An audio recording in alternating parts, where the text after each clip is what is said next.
Hey guys, I'm back, and as promised, I'm here with my communication studies professor, Dr. Carson Kay.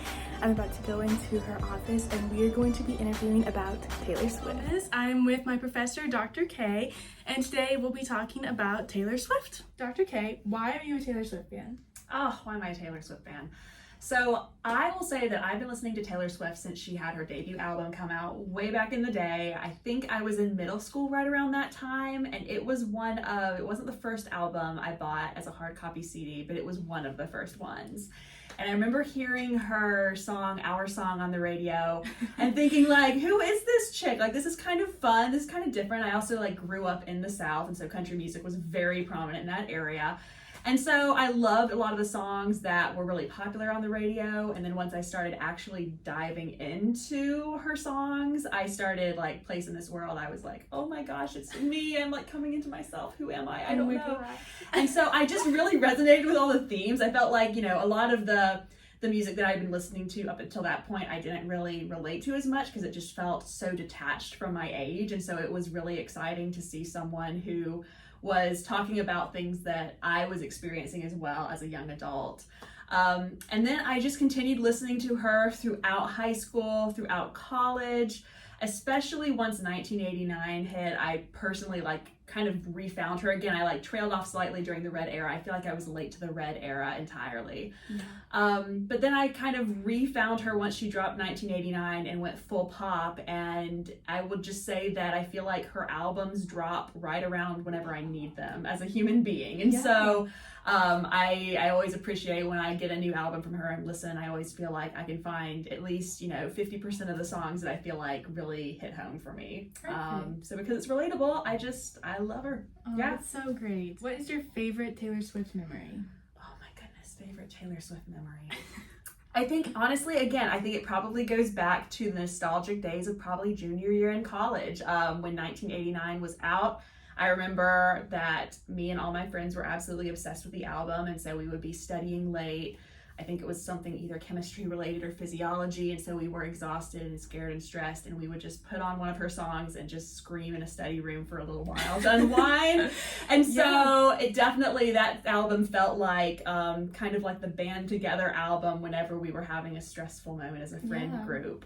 So for that reason, that probably is one of my favorite sets of memories, us being in our comfy sweatpants, just jamming out to Taylor Swift and everyone in the hall looking at us like, are y'all okay? Oh my gosh. We were like, no, we're not okay, but we're listening to Taylor Swift, and so it's going to be fine. Oh, I love that. Yeah, it's probably one of my favorite memories. Do you think that Taylor Swift is influential? Ooh, yeah. I think she definitely is influential. I think that she is one of these people who has a huge platform, and she's done such a good job cultivating all these parasocial relationships with her fan base to the point where people really, really listen to her, and they really want to hear more about what she has to say and what she cares about and who she's dating and all the things, right? Sometimes to an unhealthy level, but I will say that she has cultivated such a strong platform on a global scale that she holds a lot of rhetorical power as a person, right? If she wants to jump on Instagram or TikTok and drop something, whether it be a political statement or whether it be just something that she's doing, people are immediately going to notice that. And so I think because of that popularity, she does have a lot of power kind of in her back pocket that she can use when she decides to do so. That's awesome. That's a good answer. Good, I'm glad to hear that. What do you think makes an influential artist? Oh, that's a good question. I mean, I think again that some of the most influential artists are artists who are able to really connect with a very strong fan base. Yes. And I think very often, well, maybe not very often, but I think sometimes artists don't understand the amount of work that goes into actually developing those relationships, even if they are in some sense one-sided, even if as an artist you don't know every single person in your fan base. I think that the most influential folks are the folks who manage to create this sense of, we call it in communication studies, identification with the audience, right? This kind of sense of oneness with this other person.